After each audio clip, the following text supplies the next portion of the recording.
He was a modern-day business tycoon, but he was ruined by his best friend. On a cold, rainy day, he suffered a serious head injury. When he woke up, his soul traveled to ancient times, into the body of a scholar. Looking at his new face in the mirror, he wasn't satisfied. Thinking of his failed past life, he was determined to live his life to the fullest. He wanted Ning Yi's name to spread all over the city. He was a bit excited to learn that he was about to be married. All he knew was that he was marrying into the family of the richest man in town, but he hasn't met her fiancée. He snuck into the girl's room. Seeing that beautiful back, he couldn't help but approach. He held out his trembling hand with a thrill in his heart. This fiancée had frightened him completely. He didn't even have time to change his clothes, so he packed his things and prepared to leave. When the housekeeper saw him, he quickly chased after him. Ning Yi ran to the ancestral hall and hid under the table. At this moment, everyone in the family is anxious, because Ning Yi is very important to the family. The head of the family plans to pass the family business to his eldest granddaughter Ms. Su, so they have to find a son-in-law who comes to their door. But no one expected Ning Yi to run away the day before the wedding. Everyone came to the ancestral hall to discuss what to do. All the forces within the family hoped that Ms. Su can marry far away, so that the family fortune would be in their hands. At that moment, Ning Yi, who was lying under the table, couldn't help himself. He appeared in front of everyone in a state of distress. He understood what they were saying. Finally, he went to Ms. Su and told her that he and she couldn't get married, but she said she wasn't Ms. Su. Just now, she was just helping Ms. Su try on her wedding dress. At that moment, there was a gentle call from behind. It turned out that this beautiful woman was Ms. Su. At this moment, Ning Yi was happy. The next morning, he put on his hat and went to get married happily. But as soon as he went out, he was stunned by the sedan chair in front of him. As a CEO, he felt ashamed to be in a sedan chair. Wedding day. His fiancée is the daughter of a wealthy family in town. When Ning Yi arrived at the girl's house, everyone started to point their fingers, because in ancient times, it was embarrassing for a man to marry into a girl's house. But Ning Yi, as a modern man, he was not ashamed. More and more guests came to give their blessings, but Ning Yi didn't recognize any of them. At this moment, Ning Yi thought of a good idea. He brought a piece of cloth and invited all the officials to sign it, to write down their blessings together. Everyone signed their names, and Ning Yi learned the names of everyone present, and he thanked them all. The guests became more fond of the polite Ning Yi. The atmosphere was extremely pleasant. Despite his outstanding performance, his mother-in-law still looks down on him a bit when she sees him. Just as they were about to hold the ceremony, a man suddenly stopped them. Then a mother and child entered the auditorium. The woman and her child walked up to Ning Yi. The child hugged his leg and started calling out for his father. At this moment, Ning Yi was completely confused. The man was obviously prepared. He quickly organized an ancient paternity test. In front of everyone, Ning Yi and the child's blood melted together. Everyone was shocked. In the face of everyone's accusations, Ning Yi smiled faintly. 好吧，我承认，这个孩子就是我的儿子。其实我还有一个儿子。儿子，让爹抱抱。 The man was held in Ning Yi's arms. He was a bit puzzled. Then Ning Yi brought him a bowl of warm water, and we also conducted a paternity test with him. In front of all the witnesses, their blood melted together. Everyone began to discuss how old Ning Yi was when he gave birth to him. The man began to panic. 我比他大，我怎么可能是他的儿子？ He saw that his plot had been uncovered. The man apologized and left in disgrace. Seeing Ning Yi so calm and steady, his mother-in-law's gaze towards him has changed slightly. 这个有点意思。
butler's interest. 贵光临，随意挑选，有什么可以帮你？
我在制票号之时，将票号浸水湿透，然后盖上了我的丝印。待票号干透，我的丝印就会消失，唯有再次浸水，我的丝印才会显现。这张印有我丝印的票号才是真的，其余的全都是伪制。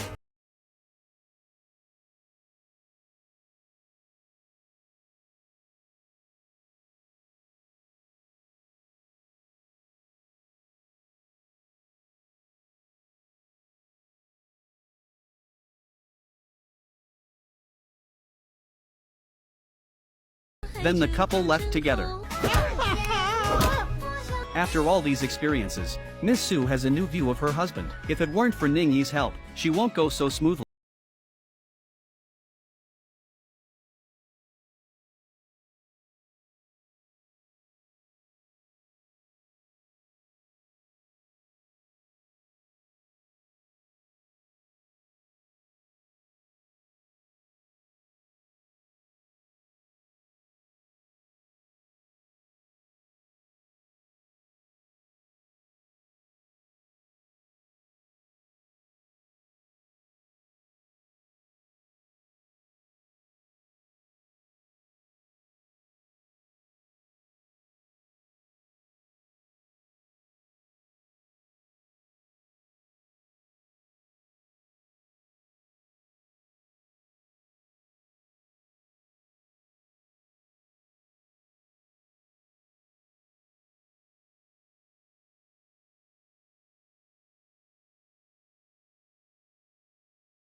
Miss Sue is shy, but she is still very happy in her heart.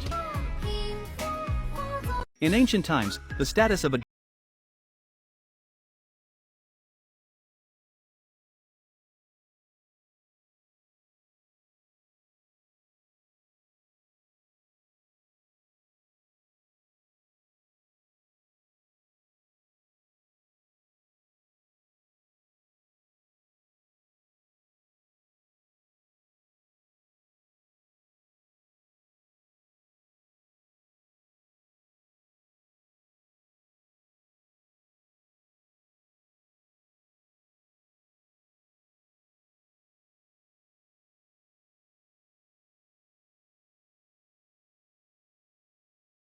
是我运用了术数和财会的理论基础，融会贯通而制的本格。And Ms. Nia continued to be her pancake vendor and give Ningy the newly developed pancake to taste.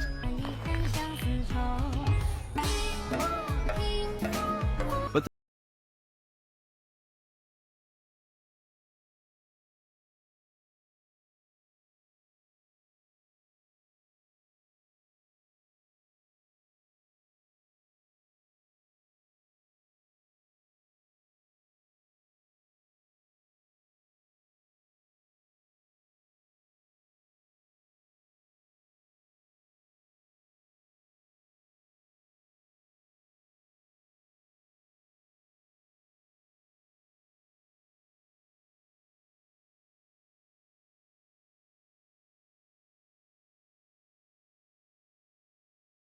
宁兄叫咱们来帮忙卖这玩意儿，可是它的味道竟然如此奇